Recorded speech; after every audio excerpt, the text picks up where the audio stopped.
alright. Selain ada Kamal dan Nanang dari perwakilan Nunung CS, kita juga kehadiran nih ya, musisi senior sebenarnya. Om Benz, bukan Om Benz, nggak boleh ngomong Om Benz ya. Yeah. Jadi Mas Benz, Yeah. Mas Benz. Yeah. Selamat pagi Mas Benz. Biar awet. Biar awet muda. Dari dulu sampai sekarang nggak berubah ya wajahnya, awet muda. Betul. Sealma mater mungkin dengan kalian. Iya. Tapi kita ngalah dulu sama senior ya. Mas Benz, ini bagaimana sih awal perkembangan dari musik humor? Kan tadi teman-teman dari Nunung CS ini sudah melantunkan musiknya Bye. Ya, sebetulnya tahun 79 itu ada lomba musik humor yang digelar oleh Lembaga Humor Indonesia. Yes. Almarhum yang membidani ini adalah seorang tokoh yang sering menggarap komedi-komedi gitu ya. Nah, pada saat itulah akhirnya lahirlah sebuah album yang itu dari Lomba Musik Humor tahun 79 dan beberapa pesertanya antara lain Iwan Fals. Kemudian ada grup yang akhirnya didukung oleh beberapa rekan yang lain, formasinya antara lain Mas Pepeng.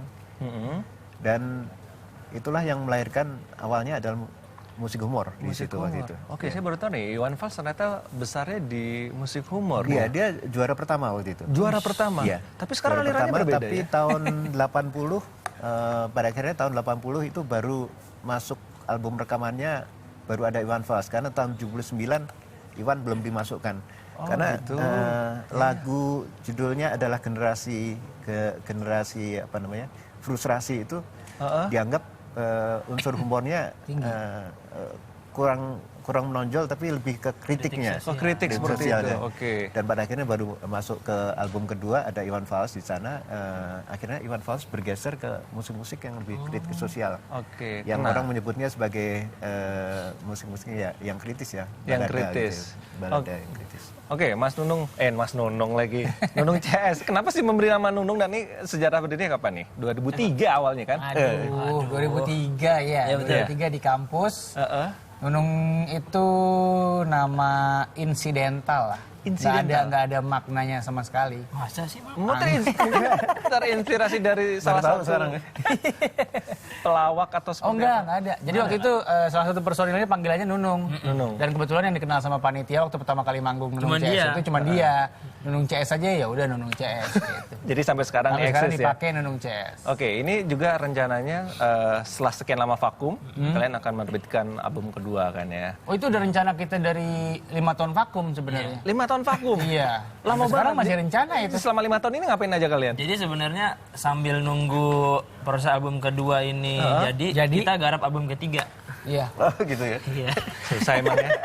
Ini menarik nih. Sebelum Nunung CS nih, Mas Benz, beberapa band yang mungkin pemirsa belum tahu, penonton di rumah, siapa saja sih band yang terlibat dalam musik humor ini? Iya, sebenarnya yang menarik adalah beberapa yang kritis itu antara lain PSP. Nah, PSP ini embrionya grup utamanya Casiro. Casiro itu kan Chandra Darusman CS, tapi Chandranya nggak ikut karena Chandranya nggak lucu. Oke. Jadi yang lucu tuh yang lain-lain. Yang lainnya aja ya. Akhirnya muncullah yang namanya orkes. Nah, saya dengar dari teman-teman dari Nunung tadi, memang konotasi orkes itu menjadi berbeda tatkala orang dangdut itu protes ya. Ya. Ini bukan dangdut, Orang pop juga protes. orkes orang pop juga. Orang pop juga. Ini genre ngambang, Mas. Jadi belum jelas juga nih. Belum jelas. Jelas Ini binatang apa itu belum tahu itu orang. Akhirnya jadilah orkes Pancaran Sinar Petroma, PSP. Dan itu populer sekali waktu itu. Dan mereka ke panggung tidak sekedar mengkritisi situasi yang ada waktu itu adalah situasi sosial. Tapi juga mereka memparodikan lagu-lagu. Nah, jadi lagu-lagu barat di Indonesia kan. Gitu. Terus kemudian ada lagi yang cukup populer itu kan sebetulnya teman-teman dari Bandung ya, yang PHB. Padiangan. Oh, Padiangan. Itu legend itu. Ya, dan Padiangan Project ini awalnya juga memakai lagu-lagu asing kemudian di Indonesia kan. Problem yang dilakukan oleh yang dihadapi oleh Musika waktu perekam pertama adalah bagaimana harus membayar royalti lagu asing ini. Nah, sebab itu adalah masalah berat. Pada akhirnya sekitar tahun 96 lahirlah Project Pop. Project Pop ini adalah generasi barunya, ada Tika Panggabean CS yang akhirnya itu berkarya sendiri biar musika tidak rugi gitu. Tidak stres juga ya gitu. Nah, seiring dengan waktu kelihatannya tren indie itu masuk ke Project Pop. Move On yang baru dirilis akhir tahun lalu itu adalah lagu sewaktu Project Pop indie. Pop indie, oke. Ya, jadi teman-teman ini juga pasti indie ya. Gak ada label kan? Gak ada label. Waktu album pertama Sempat pakai label. Ada label. Beberapa waktu setelah itu indie. India. Ya indie lah.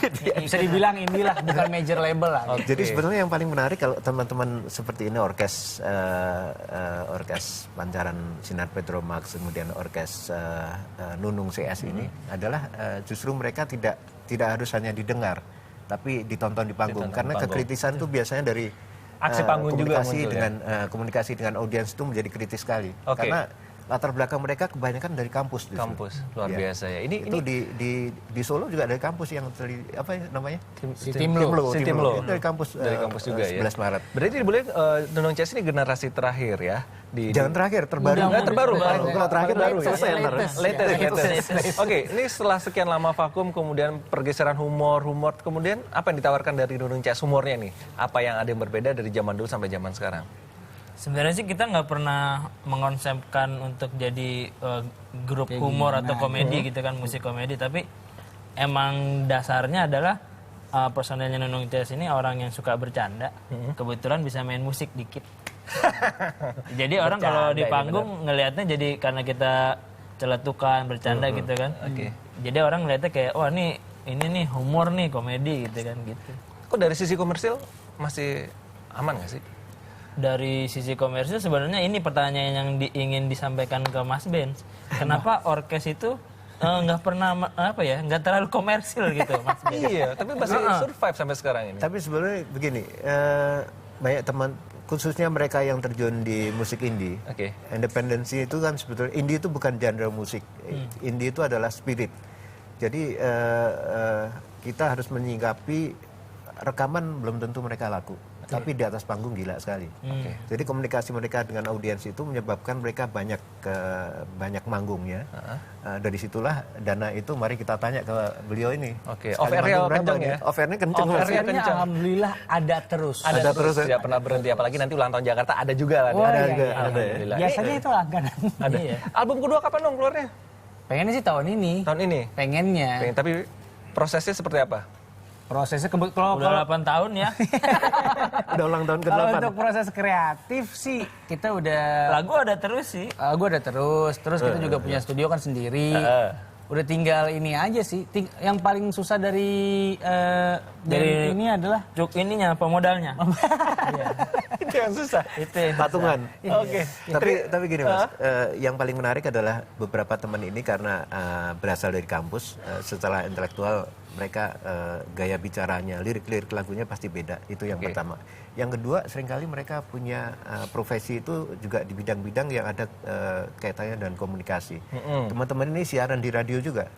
Jadi pada akhirnya lagunya boleh diputar sendiri gitu. Gitu. Jadi promo juga sendiri ya. Kesempatan. Itu kalau sambil menyelam nggak denger. Biasanya weekend lah kita weekend. Diam-diam gitu.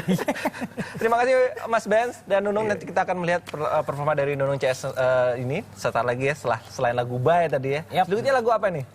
Kita mau cover. Mau cover ya? Cover. Seperti apa cover dari Nunung CS? Jangan kemana-mana, tetap di Indonesia Morning Show.